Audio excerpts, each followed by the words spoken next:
going on, everyone? We are back for season 2 of Lightning Strike. I am very excited to introduce my first guest this new season, Hunter Townsend. Hunter, welcome. Thank you very much for your time. Thanks for having me. So, briefly, Hunter played at the University of Charleston from 2016 to 2020 as a pitcher. He finished his career at the collegiate level at East Tennessee State in 2021. He then worked at Tread Athletics until 2024, and I'm very excited to talk about coaching with him today. So, Hunter, you kind of popularized the phrase "throwing is easy." Why? I think once you actually understand how a throw works, it basically becomes like riding a bike. Most people who got really good at throwing during a certain period, those same people will still get on a mound and do everything that they were able to do before because throwing is generally easy. It's not like a super complicated task. There are certain biomechanical markers that make sense. But in general, as long as you still are able to get to certain biomechanical markers, the throw is in general the same, never changes. Okay. So you're saying all these biomechanical markers are the same for everybody. So basically, if you're able to just accomplish that, you're throwing easy. Yeah, and for most general cases, when you're talking about like the top 1 percentile of athletes, right? I think it becomes easy as long as you can do certain things. Not that there's like a checklist, but like if you're able to crush all 5 of the top most important factors for throwing hard, good chances are you throw hard. Okay. Yeah. So let's go over these 5 factors or these most important biomechanical markers that you identify in the throw. Yeah. First one being like max torso rotational velocities. I think like in terms of peak timing and what you're able to get out of the torso, it's pretty prevalent. I think Bodie tweeted about it the other day. It's the number one indicator of velocity, how quickly you're able to move the torso. And then in no particular order, lead leg in the Z direction. So backwards, being able to transfer energy backwards, which I know is something that we talked about prior. Like you can only send as much energy forwards as you can send backwards, uh, baseline physics. Yeah, something I've been emphasizing a lot recently with my athletes. Yeah. Yeah, it for me that usually cleans up the number one thing, right? If you're able to really do well, block, good chances are you haven't messed something else up along the way. Third being shoulder internal rotation velocities. If you're able to internally rotate really fast, odds are the ball comes out really fast. Max COG velocities, how quickly you're able to move down the mound. That plays a lot. There is like a timing aspect to it. I know in some older reports of some guys who threw hard who did not have super high COG velocities, but their timing was really good. So that also matters as well. Yeah. I'm trying to remember what the last one is. Oh yeah, max external rotation. Max external rotation. Yeah, like if you're able to get to like a high degree of external rotation and you're able to get out of it, that's like a big caveat with like having a ton of external rotation. Just because you can get to the position doesn't necessarily mean that you can get out of it. So like ERR and that basis kind of are one. Like you're not going to have, if you have a ton of external rotation, right, odds are you're not going to have a super high internal rotation velocity score. But as you move into an upper echelon of max internal rotation velocities, typically you would see an increase in velocity. Okay. Nice. Interesting. Yeah. So that leads me to kind of onto my next question, because talking about all these things, understanding all these concepts now, what are some things, or maybe the main thing that you would change as a player, knowing all these, things you just explained? Uh,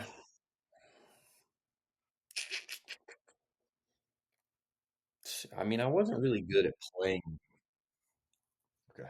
Like I threw hard for like the time period. Like now I throw like an average velocity, um, in accordance to MLB, or honestly probably below average.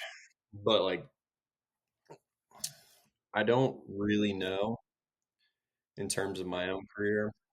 There are genetic limits to everything. I do believe that like in terms of what I achieved was well over what my genetic limit already was. Um, just really like wasn't good at playing. Um, those were all, like everything I've already mentioned were assumptions that have been made over the past 10 years, anyways. Um, so not, So things that you would have known while you were playing, you're saying? yeah, I think I did know. Um, everything that I do coaching wise now is a model of how I handled myself as a player. Um, so like, yeah, of course I program roll-ins for everybody because I did roll-ins every for not just like 6 months, try 7 years. You know what I mean? 8 years, right? The first throw I made out of like after having TJ was like a roll-in. Like this isn't something that like I find to be like difficult. I think the only thing I would have changed would, I don't know, maybe have had more size. More size, trying to get bigger. Yeah, I think if I could have been around 215, 220, I would have been able to kind of control linear momentum just a little better. Um, probably not be like sub 12% body fat year round. Yeah. Uh, like towards the end of the season, I'd definitely dip below like 10%. Um, probably just would have had like a higher body fat percentage, so I wouldn't fatigue as often. But like that, like in terms of like what I know throwing wise, like the constants are still there. Those things don't change. Okay. Uh, Interesting. yeah, for the most part, the throw is soft a long time ago. Okay. Well, that's really good to know. But then you were mentioning that you didn't know, you weren't very good at playing. So what contributed to that, and what maybe psychological things that now would have contributed to maybe making you a better player, or do you think you could have been better at playing? Um, yeah, I think there were a lot of things. I'm uh, I'm different than most cases. Um, for some pretty like stiff ADHD. Um, kind of didn't really start helping myself on that end until later in my career. Um,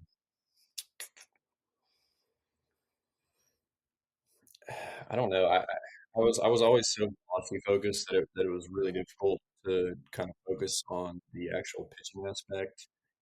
Um, I think if I could go back and change some things, I probably would have changed arsenal stuff to help myself out. Um, in college, I was like your ride fastball gyro slider guy. Um,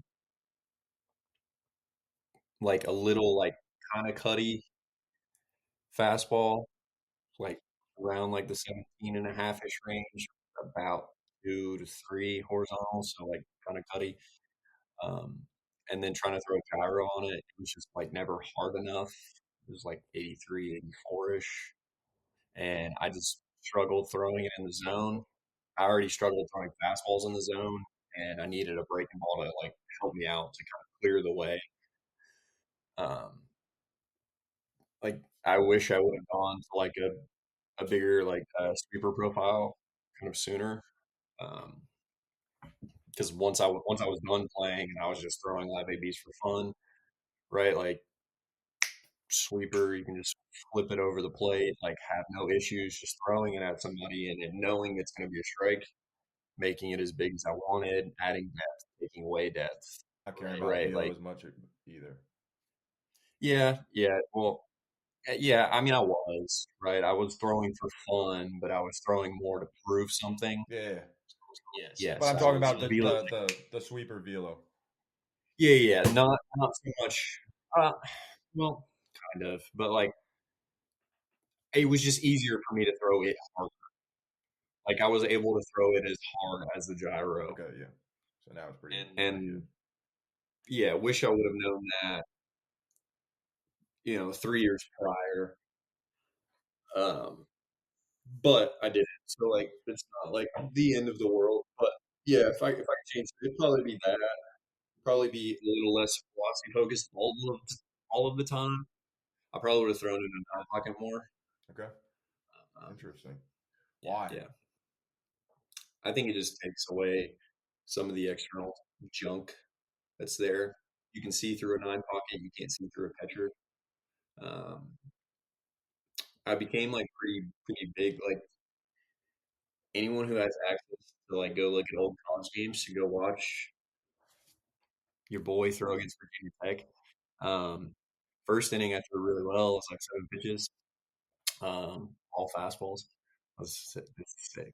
And I remember walking back out for like second inning, and I was like, dude, that backstop is really fucking far away. Really?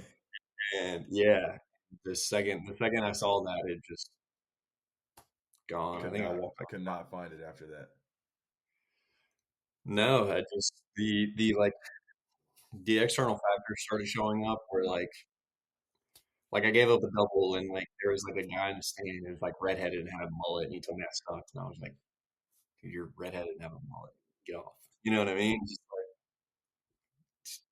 like and just like I like even today, like I still remember that, right? So like obviously there was some external stuff that like I was dealing with, not just like physically but mentally as well. Um, yeah, I mean,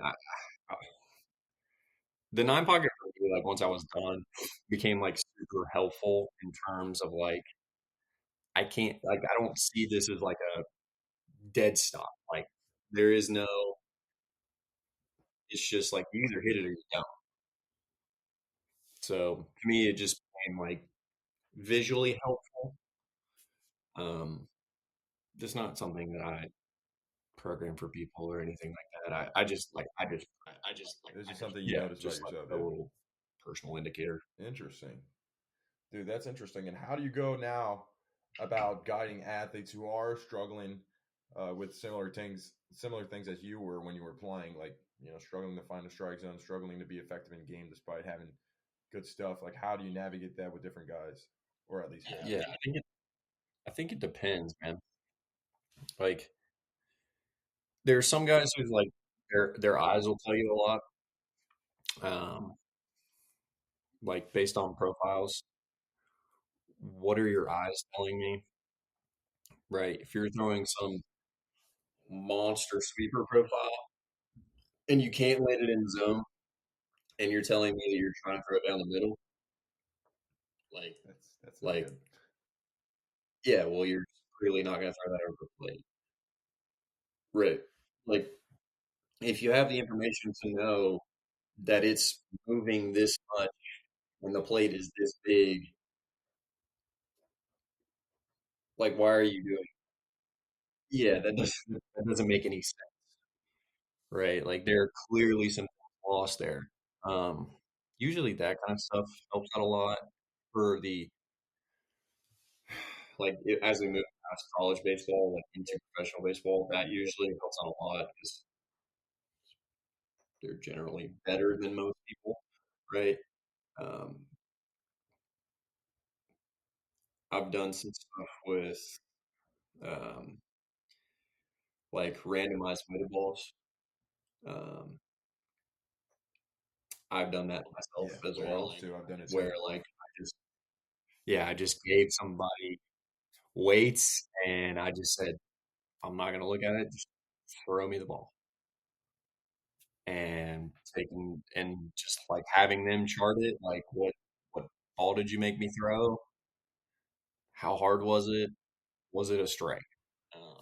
So you do that Um, off the mound though? so yeah, yeah, it's definitely different.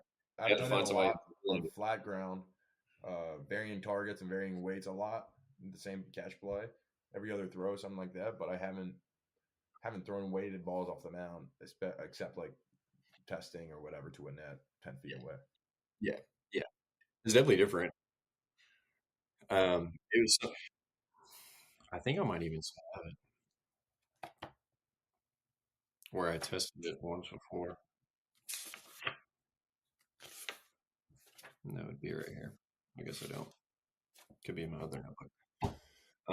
But like I've done some variance testing like that. That's not something that I go to very often. Um, and then like where are they at mentally? Like you need to know that kind of stuff. Like, did their girlfriend break up with them? Did their dog die? Um, what are they eating? Right? Just like not like trying to be somebody's therapist, but like trying to understand like what is going on for this person when they're not on the mound. Right? Like half of being a coach is just being there for somebody, anyways. Um, so like trying to understand little things first, and then after that, I don't know. I use the point game a lot for guys who struggle throwing strikes. Um, I don't know even know if I you don't know know what what it that is. is. It's just like when you're playing catch play and you come in to Oh, 60 the feet, like chest. 1 point for the chest, 2 points for the head. Just play the point game against somebody. Just try and make it something different other than the object of just like I'm just throwing strikes, right? Um, I know like Justin Laserios like been tweeting about like his guys are like I think he's at Bakersfield. Like they have like a running tally leaderboard, right? Yeah, like I'm totally cool with that. Like I think it's great. If you really need get somebody to like focus on throwing strikes without telling them that they're focusing on throwing strikes, it's a great idea because you take the complexity of what baseball is and you turn it into Into a this game. game, where yeah, where you just get the I think you said in the beginning you were not like you said you were struggling at playing. And I had the same exact thing going on in college, and I was like, dang, I wish I would have done that. Like, make everything competition. Forget about what you're like. Stop making it so hard, like harder than it actually is. It's just like just win the game, and the yeah, game is yeah, you got to spot your pitch. Like if you do that, you win your game. yeah. I mean, most of the times it's just like yeah, the old additive is still true of like it's 9-on-1. Yeah, but like it's 1-on-1. But like I get what you're saying. But yeah, just like try not to make it harder than what it is. Like hitting in itself is just not easy to do. Like I know you introduced me to the pitcher, but like I still hit going into college. There's a reason why I stopped hitting. It's because like I don't know. Like I can't see the ball anymore. You know what I mean? Like I even had this. I had a conversation. I'm in this like golf uh, Patreon group, and it's don't worry about it. It's just something old people do.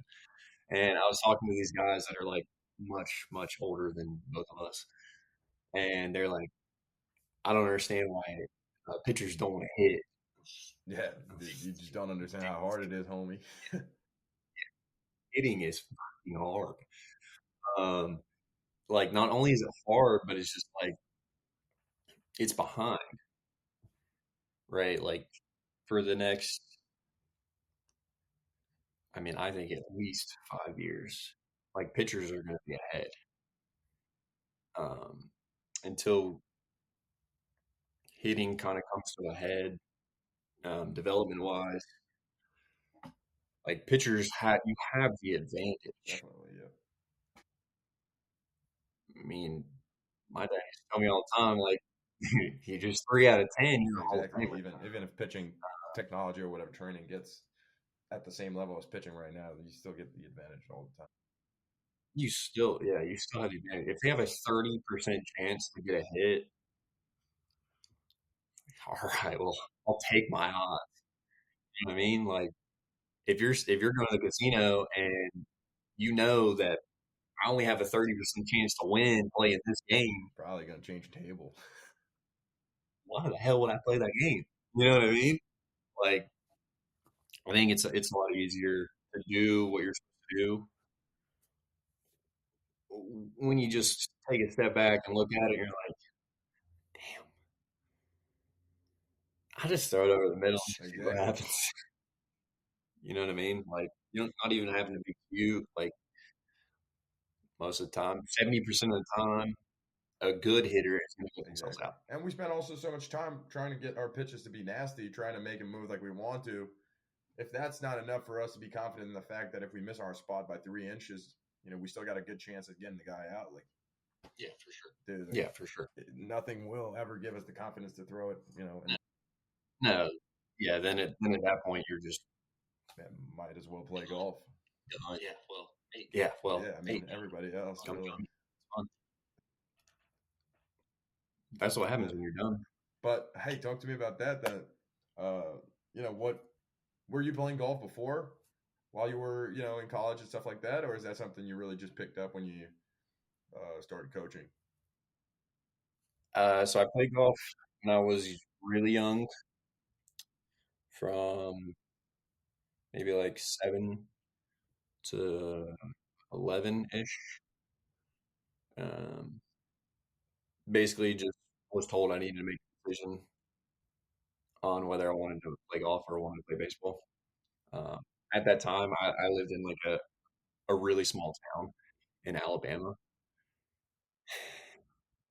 and I was good, right, relative to like where I was growing up, right? Like I was a kid who played with all the older kids. Like I didn't have to worry about anything. Um, so I quit playing. My dad has played like at a high level, some mini tour stuff, some Monday qualifiers and stuff like that. Um, so dad has always been really good. Um, and then I guess like COVID, I probably got back into it because I had so much free time. Like my entire day was like train, throw, and I like do everything like pretty early in the mornings. It's like 7, 8 a.m. And then it's like 11 o'clock, and you know, I'm just sitting here by myself. Like I don't really have anything to do. So just started kind of doing it to just like have fun, see friends. Um,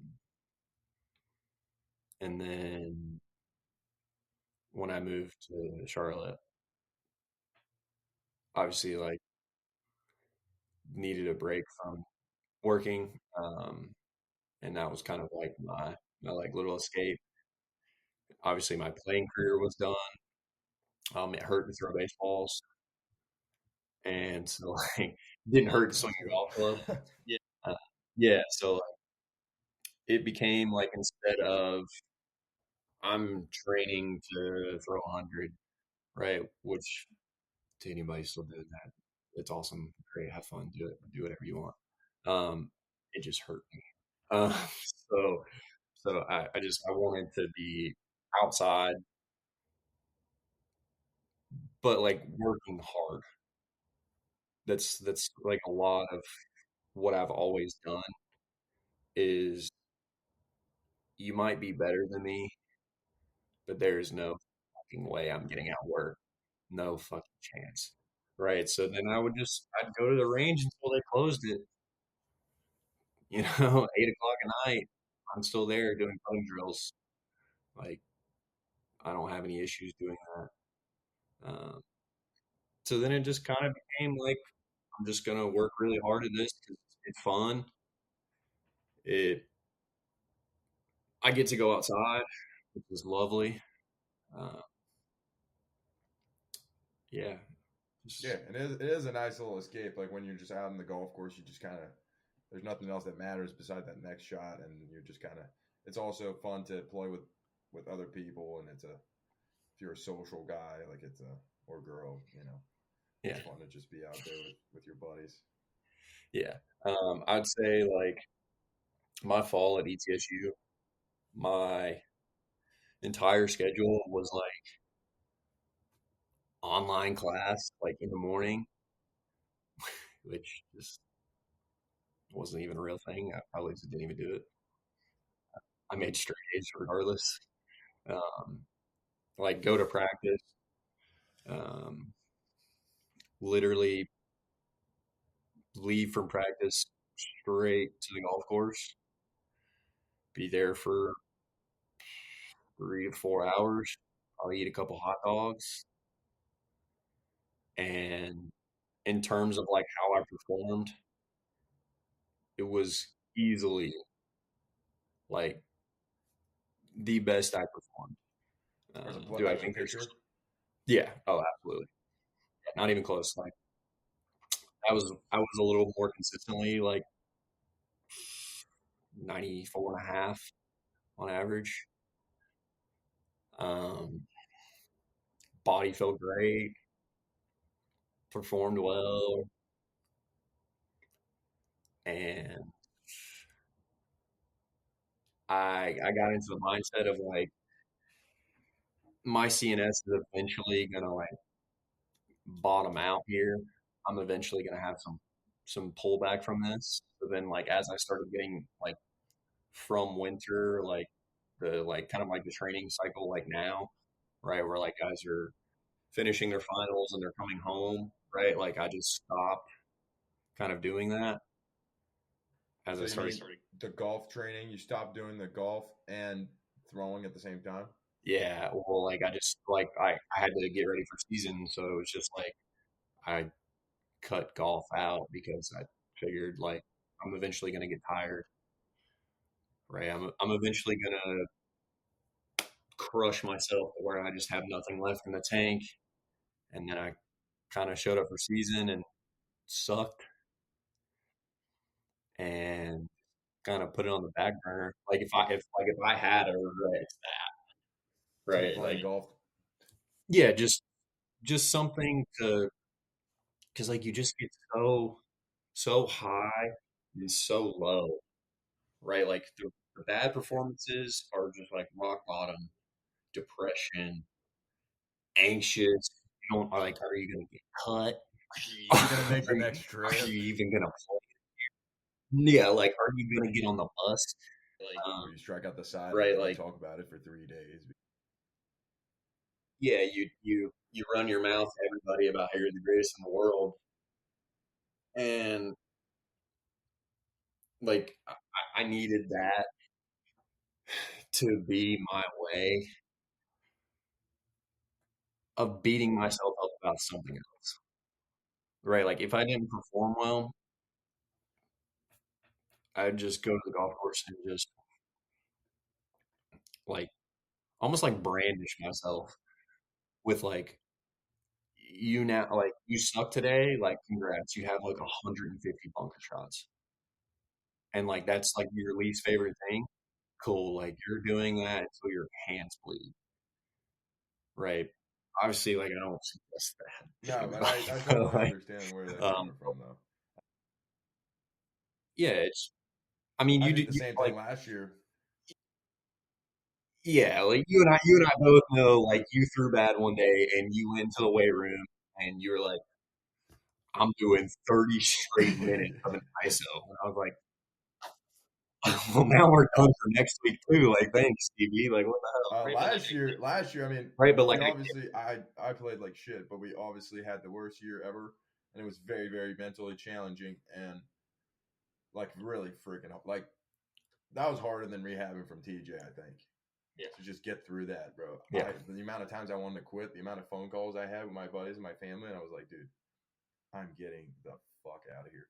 But I did jiu-jitsu throughout the whole season. Like, out of all sports, I did jiu-jitsu and I was fighting. Like, I was doing the rounds at the end and I was rolling and I was getting subbed and I was getting arm barred with my right arm. And that was the only way I could stay sane. Like, and I saw my performances starting to really get like shit at the end of the year because I stopped going to jiu-jitsu because I was like, dude, I have to stop. Like, bro, I'm not gonna survive this. Like, I keep hurting myself. I fucked up my big toe, my right big toe. One time, a guy like landed on my foot, and I heard like, and I'm like, dude, that's not good. So then I couldn't rotate, and then that was the point where I was like, okay, now I'm starting to, on top of like not being able to throw strikes, now I'm struggling to throw more than 85 because I can't rotate. So then it just became like, all right, I got to stop. But then I got to stop. I got absolutely submerged in this insanity of that season and like just overwhelmed by every other bad performance that I would put up every single time. And then not just me, like the whole team. Yeah. Well, it's hard. It's hard too because like not only is like that stuff going on, right? Like for you specifically, like you're living in another country, right? Like not to like Yeah, not Canada that it's and that crazy. or, right? Like not that it's that crazy, but like no, but like still, right? Like that's an emotional factor as well. You're away from your family. You're taking classes, like whatever your opinion of college is, right? Like there are still classes that are like challenging. Yeah, you still have to show up. Like I still Yeah, cared what me too. my grades were. Dude, like as in undergrad, like I want to say my first year back from TJ, I had like organic chemistry, micro, physics one, uh, All the worst classes. like biological statistics. Like that was my fault. And then those are all just like one classes, and you roll into the two in the next semester, which is like my first season back. And then I added like genetics and it's just like you get crushed all day in class, and you're just Yeah, sitting there like, you gotta go. hey, you got a test 2 days from now, and you're just like, I gotta go to BFE and play somebody 2 days. So then you had to figure out when you're going to take that test, and oh, it's 3 days later now, and it's like, well, I'm not going to study, right? I get sick on buses when I sit there and just stare at paper the whole time. So I was like, so then you're just sitting there, You're you're not not gonna stay up too studying, late at the you're worried hotel because about you that. gotta be good for the game.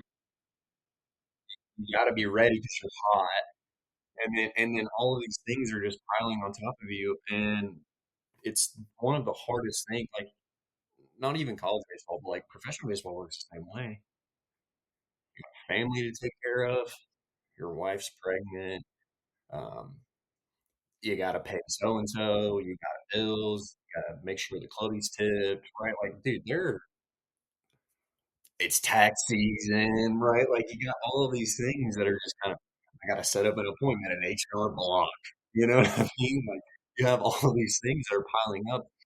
And the hardest thing to do is to separate everything that is going on outside of the little 60-foot 6-inch window that you have to just be like, oh, like this is my place, right? And for me, it just wasn't right. Like I personally just took everything that was over here and just brought it with me, and I was like, you know what?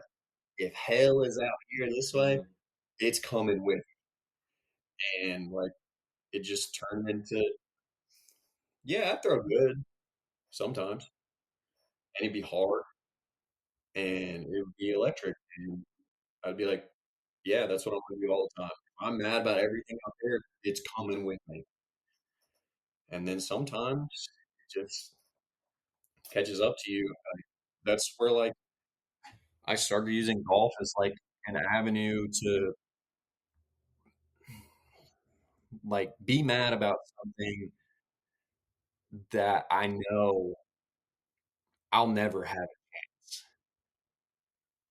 And that's not to say that like I couldn't ever have a chance because like best fucking believe that like I am going to try.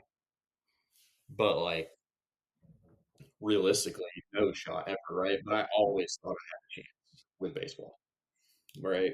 And I think it's good to kind of separate yourself from everything that's going on. You got lifts, you got school, you got practice, you got homework, you got a girlfriend, your buddies want to go out, right? Like there are all these things. It's like, how do you actually separate yourself? Like, dude, some of the best players I ever played with were the most delinquent human beings on earth, right?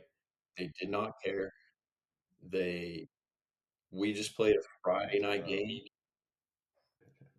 meet me at the bar, right? And they just showed up and they were good. And I never understood that because I was a kid Yeah. who turned it down always. No, I'm not going to go to bed. I got to get on it. Got to. And I'd show up the next day, I'd suck. And this kid would just roll out of bed, right? With the And just was shades better, on, hammered, and just like, right? Not that let that me was go 3 for 4 today, bro. yeah, yeah. I'm 3, 4, 2 knocks. You know what I mean? Whatever. I won't do it again tonight, right? But then there were the kids who just didn't do that. They were just like it just didn't seem like anything ever bothered them, and that was hard. Because Yeah, just like everything bothered me, whether it was stuff at home or girlfriend's mad at me or you know what I mean, just like all those things that just wore 'em out to the field. Like that's the hard part is like yeah, how do you actually get away from that kind of stuff? So that's why I started using golf as like this avenue that like yeah, I'm working, I'm busy, I have a ton of athletes, I got a lot of shit to do. I gotta go home and do the laundry. You know what I mean? Like all of those things that you don't really think about that are taking you time. I started using it as a way to kind of break out of like the cyclical nature of life. Um, so that's kind of where like it came into, and obviously now I'm better, but I mean, I'm still not like good, but like better than most yeah. people. Um, That's sick. so just kind of But using I it mean, that I way. totally understand what you're talking about and like how to separate yourself and stuff. But I gotta say, I don't even know if I told you, but after having a terrible season, going on 48, having a 12 ERA, I was like, I'm kind of done. Like, I don't care. Like, I don't want to play anymore. And then I had an internship in Minnesota, and it was awesome. And I told my team back home, they were like, "Hey, like, you want to play the summer?" And I had told them no the summer before because I was at training, and I was like, "No, I'm gonna do this, and I'm gonna play in the Epi League and all those things." And next thing you know, I have a bad season, and my arm hurts, and I'm like, I don't want to play another 50 games. So then I'm like, you know what? Maybe that's what I need, right? Just play with my buddies at home and not care about anything else, and just allow like because the climate, the environment with my team in college was so like stressful and so contained. I felt so contained. I would go on the mound and like I'm an extravagant guy, bro. I'm super extroverted. I'm super extra everything. And then I could not express that. It was like I was imploding. I was up there and there were so many thoughts, there was so many things and I was like, dude, I can't scream, I can't do anything cuz I'll get yelled at and this and that and then that was going on through my brain. And then I was like, dude, I'm gonna go home, and everybody, they like me over there. They don't care what I do. They're gonna let me scream and be a fucking psychopath. So let's give it a shot. And then I was like, I get called up to go in the bullpen the first game that I get back, and they're like, go warm up, and I'm starting to have same thing. I'm starting to be nervous, bro. And I'm like, dude, what if I suck again? And like, I'm the D1 guy with a bunch of dudes that play 3 months a year, and that, there's a lot of guys that are good, but there's also a lot of guys that suck. And I'm like, bro, what if I can't throw a strike? Like, what's going on?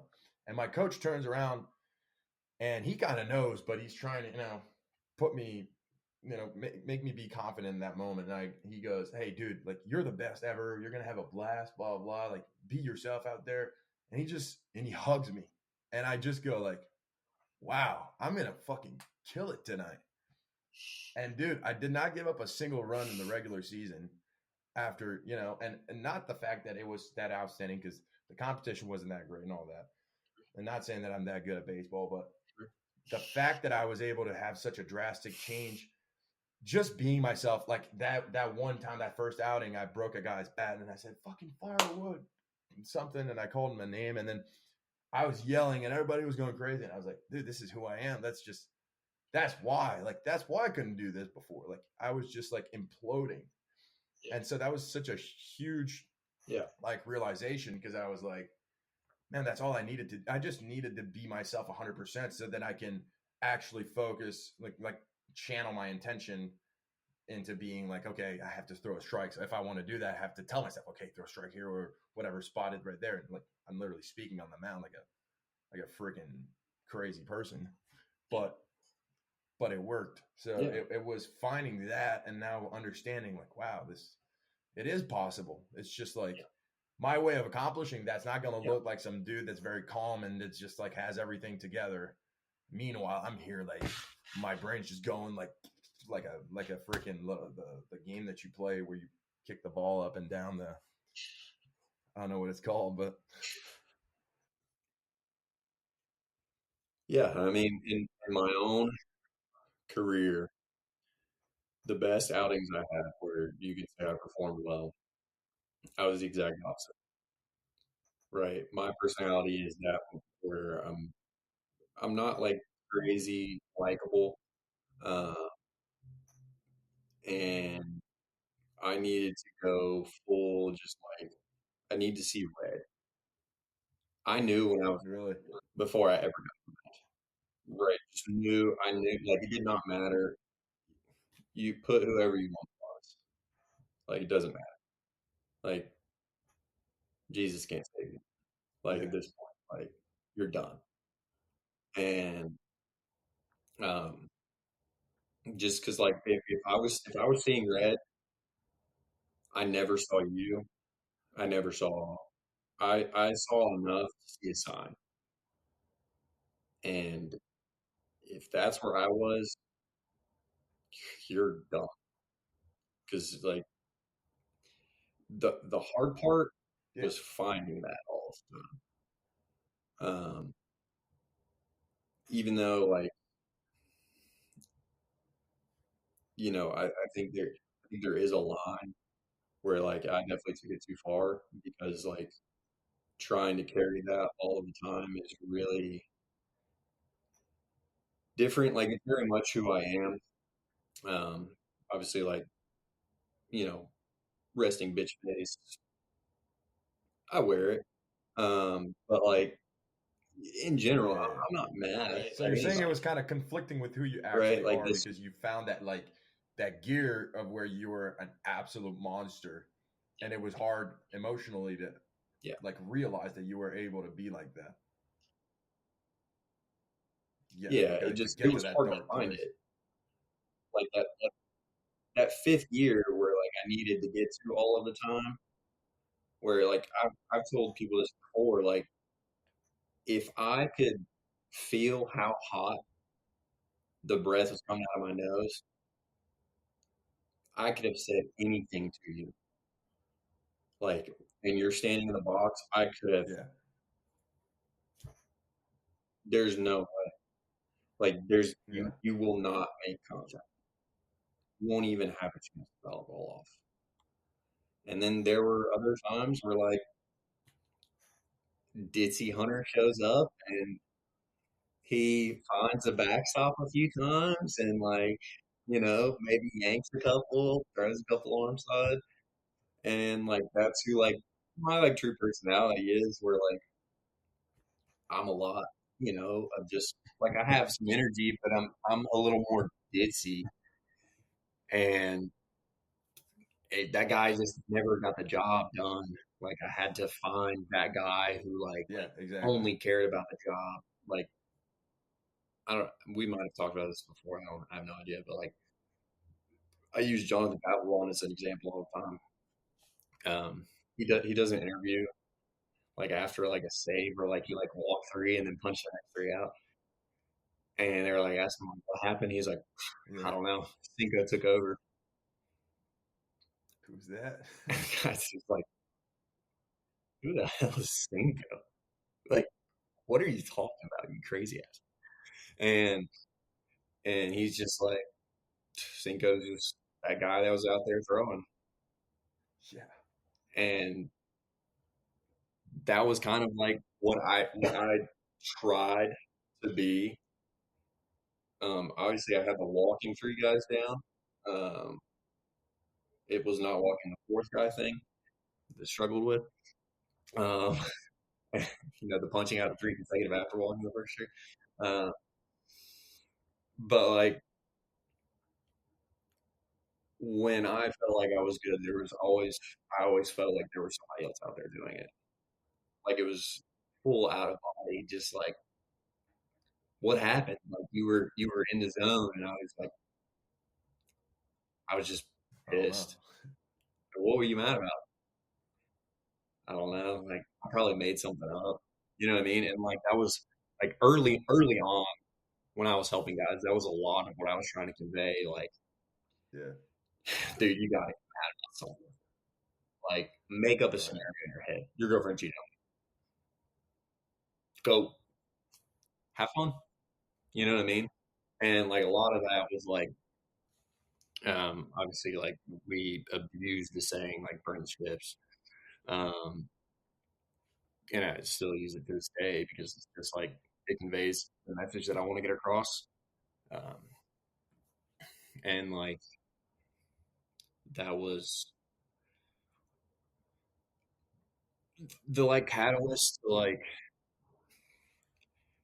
having guys kind of create their own chances, feeling like they weren't in body the whole time, like something else was taking over the game. So you didn't have to think about it. You did all you had to do Go. see what number the catcher put down and just do it. That's it's harder to find. I think it does take some growing up to like find that level to where you feel like, okay, this is who I am. Like this is who I'm going to be. I've had this talk with a big leaguer before. Who's just been like, dude, like I tried to show up and like be a loudmouth, and it just didn't work.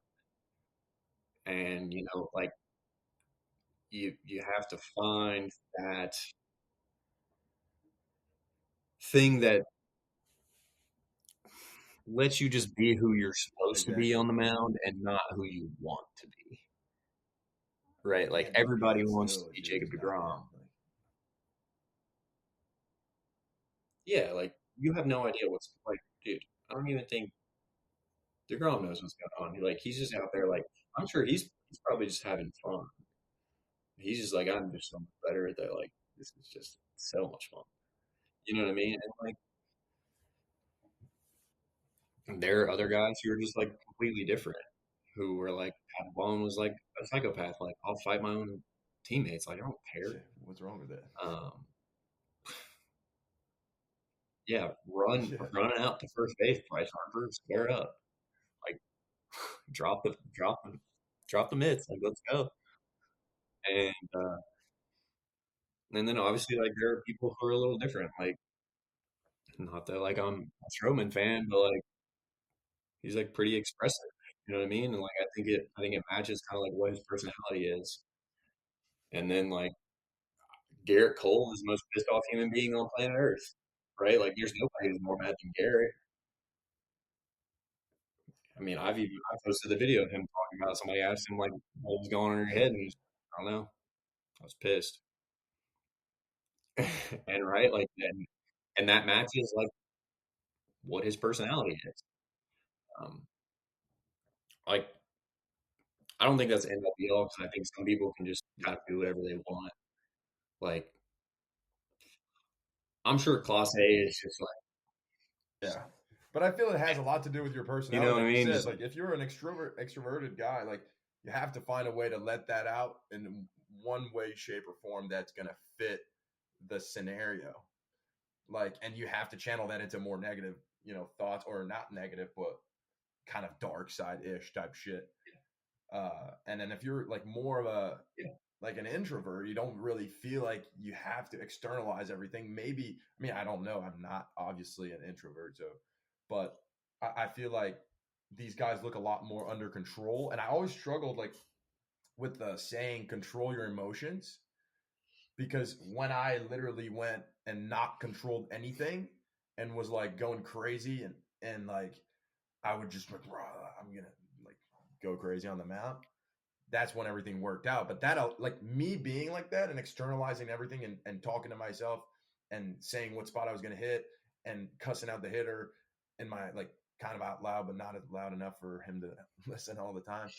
Like that's what allowed me to control all the other emotions that would make me spiral down. So it's like, well, what does it actually mean? Like, because I feel like coaches will say that and they have the prototypical like old school Corey Kluber, like just like this, and it's like he's controlling his emotions. But it's yes, like, yeah, but this control, dude, yeah, like, he looks like a robot. Like this guy is not real, bro. Like at least not in my world. yeah. The same way, the same way that you see him on the mound, it's kind of the same way he acts in person as well, right? Like he's super nice, super respectful, um, kind of quiet, like, and then I was like kind of the exact opposite of you, where like I was the introvert. Like not really so much like growing up, but like as I got older, like I started kind of pulling back a little bit. Um, I I don't know that I've ever celebrated a PR like ever. Like hit 95 for the first time, and I was like, "Go, yeah!" Like you heard me for sure. Like I grunted and everything like that, but like no, like I didn't ever hit 96. Like I might have gave it like a It's not a big nice. deal. You know what I mean? Like yeah, like it is what it is. Like cool, punch a guy out. Nah, you know what I mean? Like I'd say I might have got fired up like one time, like in a conference championship game, and it was probably just like you know what I mean? Like I would say things uh, once I got away from kind of the mound, but like usually when I was there, it's just kind of, I'm just gonna stay kind of to myself. Like I would say things to people for sure. Like I would like we were playing Radford at home, and like there was like a like a fisted first base where I had to get over there, and I was late.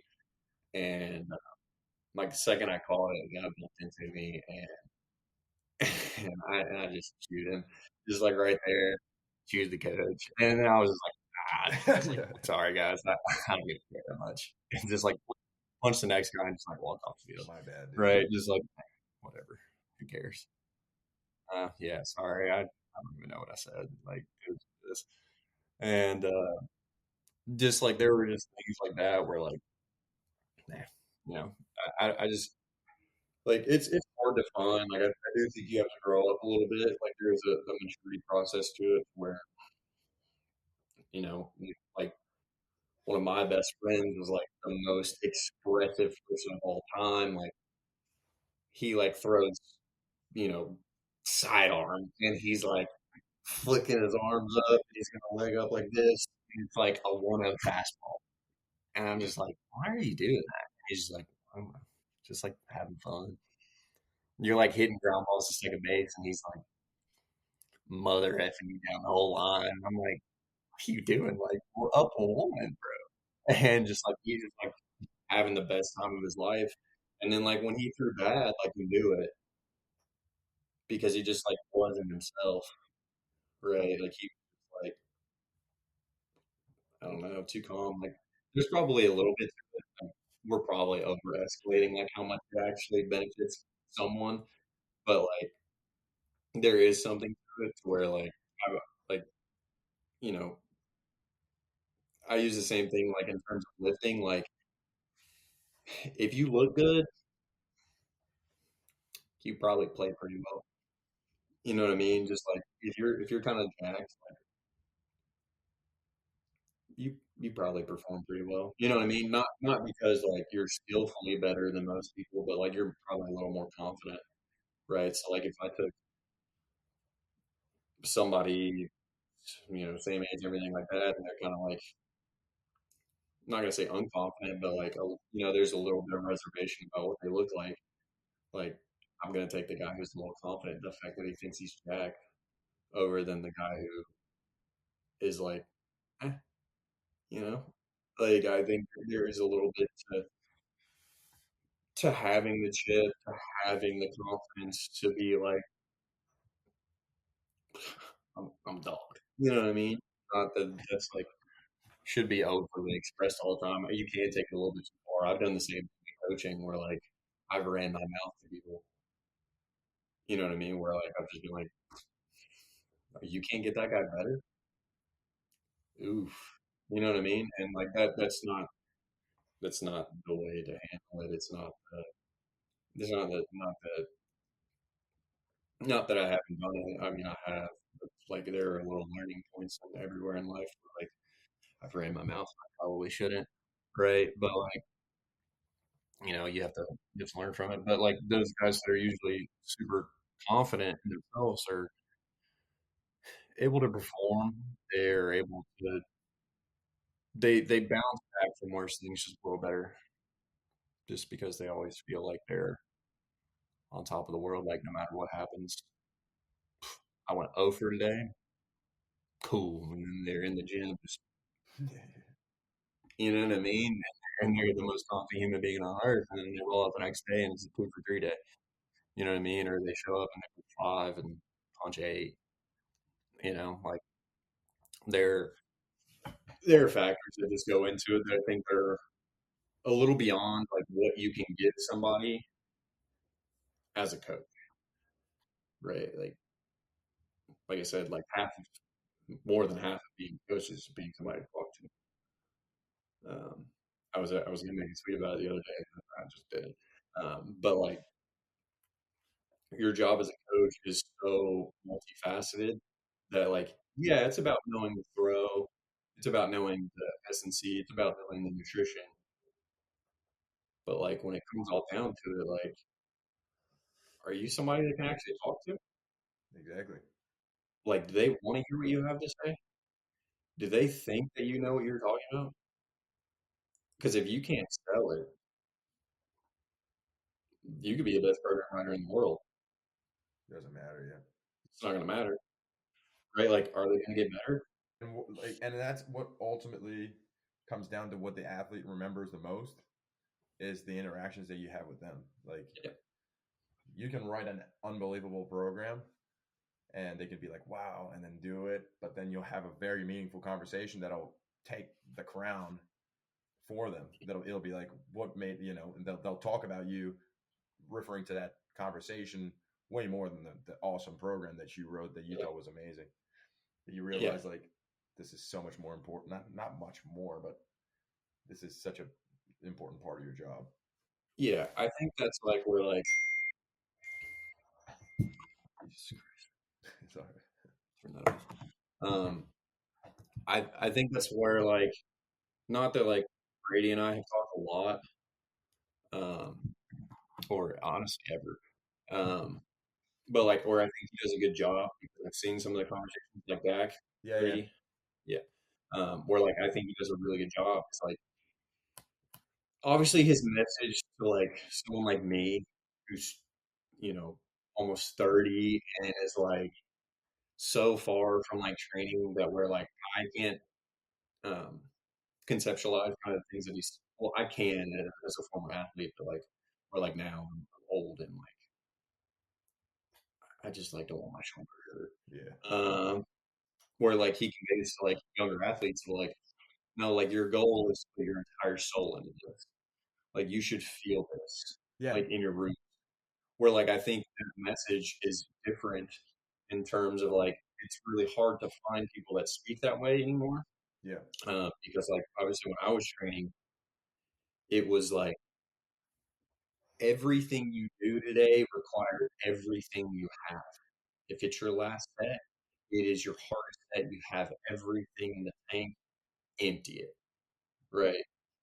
And that's where like, yeah, it doesn't make sense for me now to do that because I'm old and like I don't have any playing ambitions, and like there are things more important to me than how I throw a baseball Yeah. at this point Yeah. in my life. But like to where like I can convey to an athlete that message, and I feel good about saying that. To where like I don't, I've done some of Brady's lifts before, but like honestly, Brady could have wrote anything, and if I was 20, I'd have been like, Yeah. hell yeah, like that's it. You know what I mean? That's And what like resonated with me so much as well. yeah, of course. And I think and I think it's hard. Where like dude, I don't even think I'm a good program writer. Like yes, do I know more than some people? Yeah, for sure. But like I've had a lot of people that have helped me, right? Like I'm basically just stealing their ideas. Yeah. Like it's like, yeah, am I coming up with some novel things on my own? Yeah, for sure. Like, have we done some stuff that you probably don't do with other people? Yeah, for sure. But like in general, like I don't. If you ask me who is the upper echelon of program writers, like I would be nowhere near that, right? Like I think what I do well is that like Brady and I have like a pretty consistent message. Like this is what is required today, and you have to empty it to do it, right? And to where like if I was 20 and I was doing uh say Brady's list, like you wouldn't have to convince me because I've been convinced. Yeah. Like I always say like the old days, but like OG training days, like 2017, 2018. I mean, like in terms of like what we knew, Kind of like, man. eh, right? But like, dude, I probably did like hypertrophy for like 3 years straight, right? But I was so convinced because I would show up to the facility and Luke Haggerty is throwing 98 and he has no UCL. Yeah. And I was like, well, I just watched Luke do that yesterday. Yeah. You know what I mean? Like, you're gonna get everything I have. And it was the same thing. Like I'm around Dean Jackson the whole time, and like the first time I got a reality check was like him just like not bitching me out, but like on me about like the fact that like I just wasn't doing enough, and I just didn't want that to happen again, so I just did the most, and like that's a hard part to convey today because like you can be the best program writer on planet Earth, but if you can't connect with somebody on a personal level or explain something like, like we'll say like Brady's message or whatever, but like if you can't get across to somebody, like this requires your everything, and then also like be their best friend after, or have a conversation about their parents or their girlfriend, or maybe they like going fishing or something like that. You know what I mean? Like just being able to have a normal conversation with somebody, you're gonna have a hard time seeing a result. Yeah. They'll get better because you're a good program writer, Yeah. but they're not gonna get as good as they could because they don't completely trust you, or they just kind of think that you're not a snake oil salesman, but like, You just kind of know yeah, what you're talking about. But Yeah, I yeah, mean, like, sure, and it's more than just having knowledge. You can have all of the anatomical physics knowledge in the world, but if you can't sit down and talk to me about like why you think a reverse seared steak is the best, then I don't care. Because now you just sound like a robot, yeah, exactly. and nobody can connect to that. Like that's the hard part with today and where training is going is that you get so much information, it becomes really easy to regurgitate information and forget that you're just looking at a human being. Yeah, Um, like not that like I don't regurgitate information because that's not you know everything you know at this point is all information that's already been said before. yeah. You're not. What new novel ideas have there been? Like in the past 2 years, Yeah, you know what I mean? not really, not many. None, right? And maybe I changed my mind. Maybe there are some. I'm going to Wake this weekend, so like, That's good. maybe there's something that I don't know. But like in terms of like what's out there, like an athlete can find anything that they want, Yeah, but it just depends on how you actually get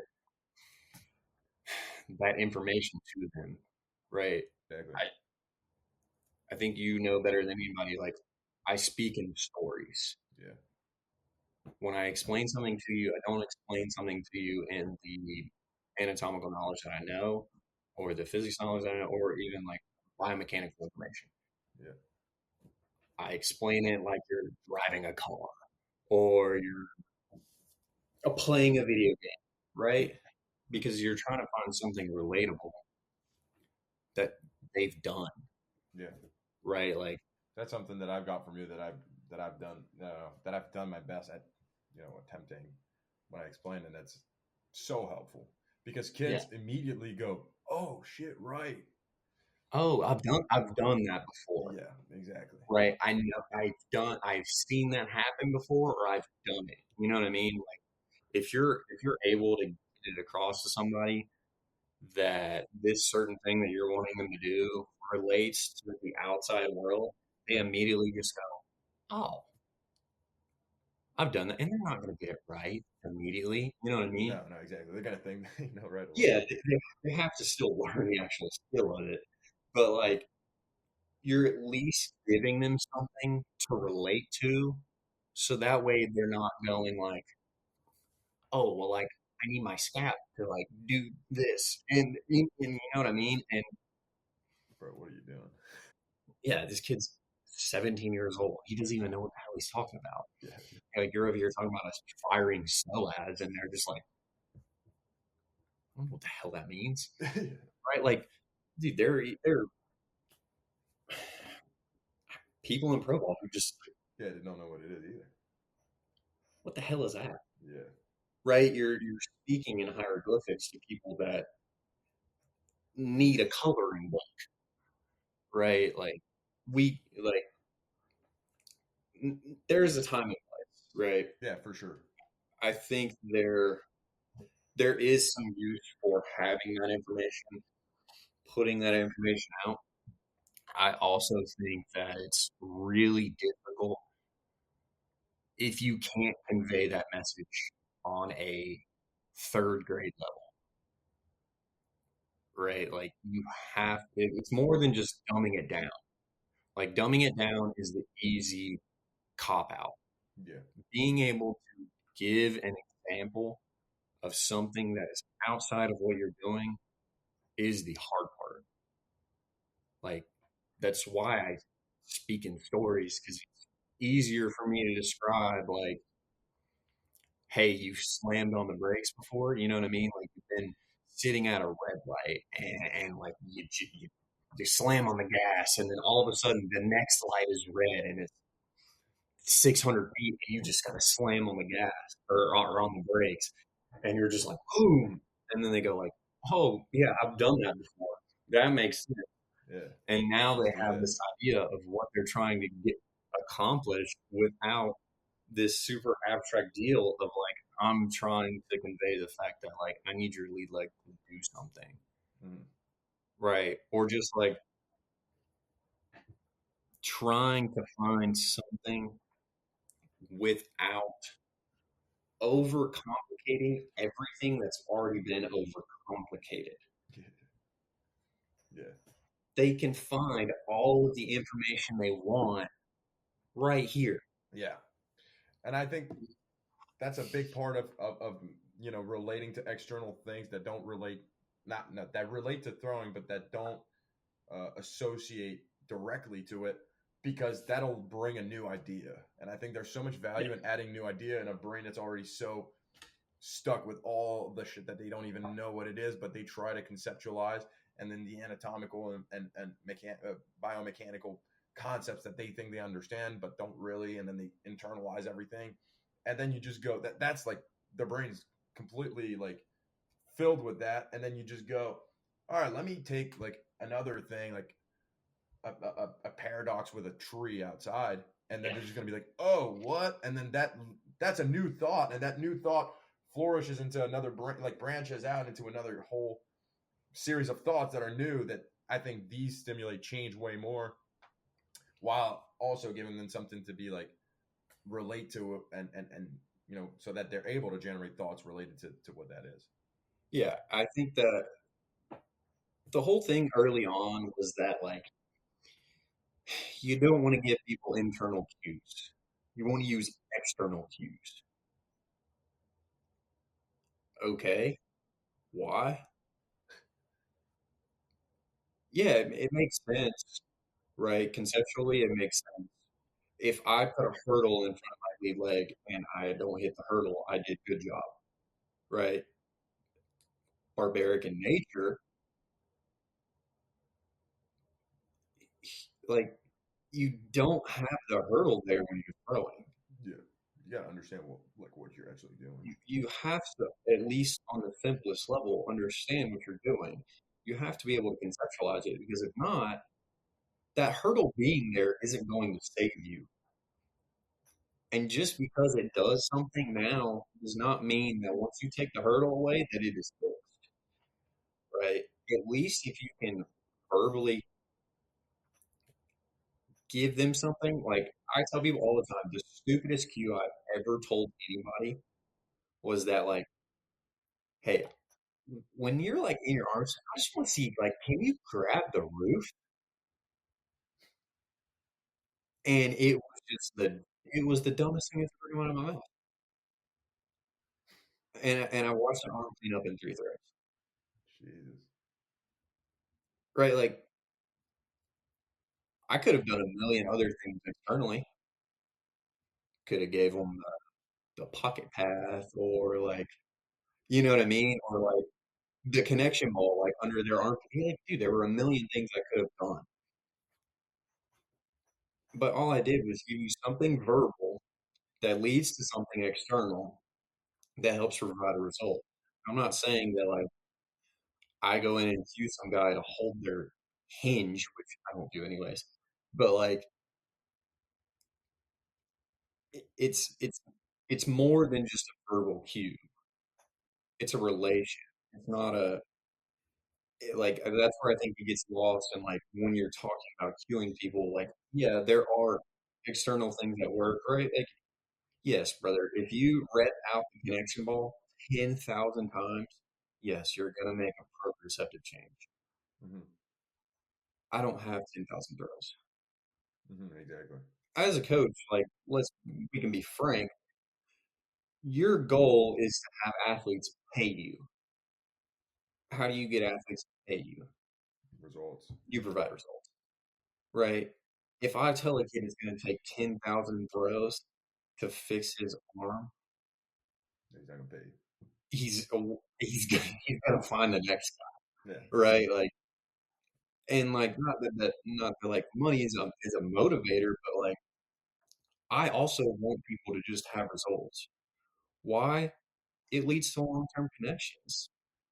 Like I want to be able to provide an avenue that where like take our relationship for example, like we're talking on a podcast. Yeah. It has been, I don't know, 7 months.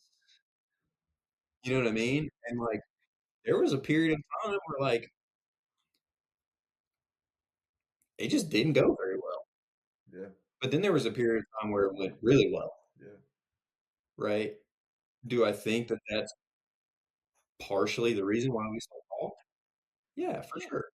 Like obviously not on like a athlete coach basis, but like as a friend basis. Like this isn't a relationship that's where like you just throw everything away. But like I was able to provide you a result. We were able to, and it didn't take 10,000 pros, No. right? So like in my mind, like the idea of like verbal cue bad, external cue good,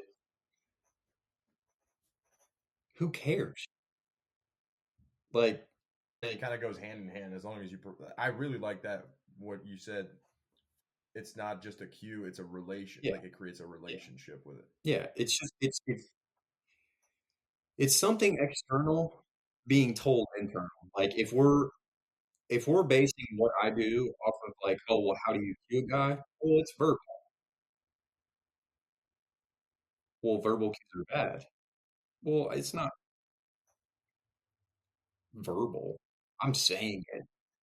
I'm telling you to do something, but I'm relating it to something that you're just kind of like, okay, weirdo, right? Like you're making a relation to something that is outside of the 6 inches between your ears, but you're speaking it, right? Like I don't think it's in the paradox of like internal, external.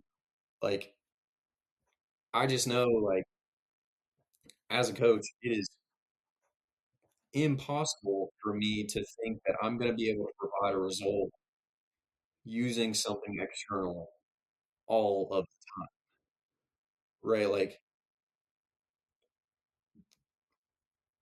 if it's making a relation to something outside of what they're doing, I would rather do that than not to shit on CBD, but like to stick somebody in a velocity belt, right? Like it becomes this weird thing that like you create a dependency on.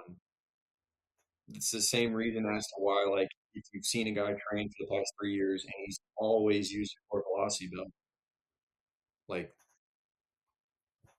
they've created a need for it, Yeah. right? Like you can't problem solve on your own. Yeah. Well, like if you're a good enough athlete, like you should be able to problem solve on your own, without the need for anything external. But it's probably the relation that you're making to what you're supposed to be doing, right? If that's a throw, a lift, whatever, like whatever relation you have decided is assigned to that given task, whether it is torso position, arm position, back leg, lead leg, whatever, glove arm, blah, blah, blah. Whatever relation you have decided coincides with what you're supposed to be, what you are supposed to be doing with that thing Yeah. is wrong Yeah. if you can't make a change, Yeah. right? That's right. Because, like, That's why the relationship's so important. correct, because it's Because if you get to know the person, you have something to say and then make them relate to it. yeah, it's easy.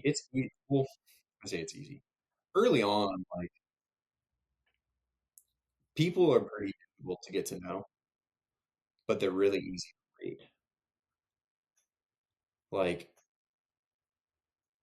it was easy to get to know you because of your person. Mm-hmm. I knew I had you within 5 minutes. I knew I knew you'd listen. Yeah.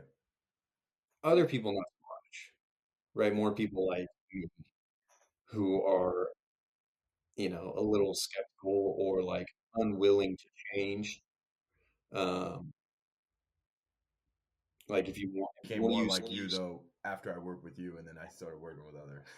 yeah, It definitely was more like that when my new pitching coach came in. yeah, that's the paradox that you get stuck in, right? But like if you want to use like an athlete example, like Seth, um, like pretty early on, it was pretty difficult to get Seth. He's a lot like me, Yeah, right? He's just like doesn't trust people very much. Like he doesn't think that you have his best intentions in mind. He's not gonna trust you. But like if you're able to personally recognize that, you can start making changes. Like, why don't you just try this? Oh, that felt good. Cool, and then just leave. yeah. And you sort of, oh shit. Oh, well, that feels good. Okay, right. And then you come over again the next day, and you're like, yeah, it still feels good. Yeah, what do you think about this? And then you have, right, you have, and it's so important to like actually create that connection. That's where like if you are able to understand a person, you can make changes as quickly as you like. Mm,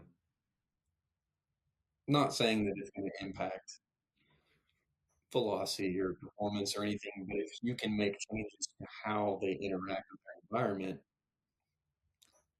good chances are you're going to start seeing the improvements where they want to see the improvements, velocity, design, whatever, right? Like when I've talked about pitch design before, I use all of these extravagant ideas, like, hey, I want you to think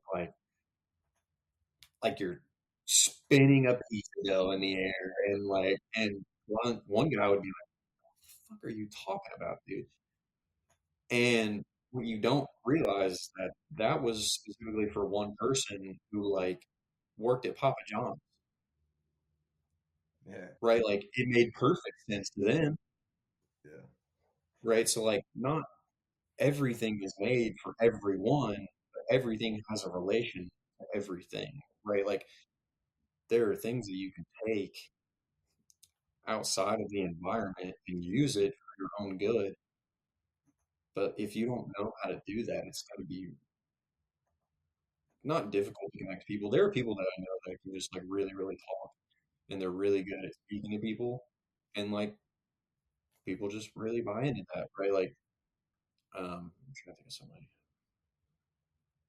Like, I wouldn't say that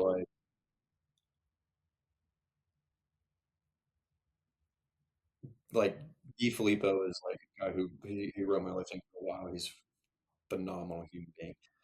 And he would never explain anything to me like that, ever. He's like from Jersey, monster, just like big meathead. And like here I am, twig from the South. yeah, But like he cared about teaching me because I told him that I like training. And he was like, "Oh, well, like this is something you want to do one day." And I was like, "Yeah, I mean, I can see myself doing it." And like he was interested in teaching me that stuff, and that was how he was able to connect with me. Like it wasn't necessarily always this. I'm not gonna say it's not personal because like I still talk to him like all the time, like we're friends. You know what I mean? Like, yeah, but like he was able to really connect with me on that basis because he was like, "Oh, well, I recognize you like doing this, and like you have fun training. Like I'm gonna explain to you in 5 minutes, right? Like, hey, let me call you right, and just like explain to me all of the lifts, why I'm doing it." And I was like, "Oh, dude, that's sick. That's such a good idea." yeah, And just do it, just immediately. You know what I mean? And then I'd send him a video of it, and I'd be like, "Yeah, bro, these felt sick," and he had me. You know what I mean? Like he was able to recognize what was going on in my head without picking and prying in my life because that is something that is different, right? Like you need to be able to recognize social cues, human awareness, you know what I mean? Like whatever you want to call it, like you need to be able to find a way to get to somebody without getting to them. That's a great point, dude. That is I think that's a great way to end the conversation. I'm trying to usually keep it under an hour, and now we're already well above. This has been awesome, man. Really, I think it's a good place to stop. But I don't want to, don't want to keep you here all day. But Nothing but time. dude, it's really been a blast. I really like this idea of creating a relation that it's above just internal and external cues. I'm definitely gonna write and think about that and try to see how I can include that better in my practice. But I really appreciate your time. Very excited to show the world what we were talking about today. And yeah, Next time we can go deeper into anything you want, throwing mechanics or lifting or anything like that. yeah, absolutely. I think we got to do it again soon. And um, yeah, definitely. I think it's I try to do those now with a different approach, like more of a purpose based conversation, not just like kind of catching up. I try to do that, a little bit more in the beginning, and then provide better information so that people can use what we're talking about more than just like it's entertainment, but it'll help them if they listen more. Yeah, for sure. So very happy about that. So thank you very much, Hunter, and I will talk to you soon. Cool. Yes, sir. See you guys.